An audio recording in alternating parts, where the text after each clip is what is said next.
গোঠে রাখাল বলে দে রে কোথায় বৃন্দাবন, যেথায় রাখাল রাজা গোপাল আমার খেলে অনুক্ষণ,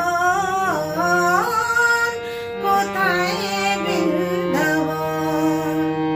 গোঠে রাখাল বলে দে রে কোথায় বৃন্দাবন, যেথায় রাখাল রাজা গোপাল আমার খেলে অনুক্ষণ।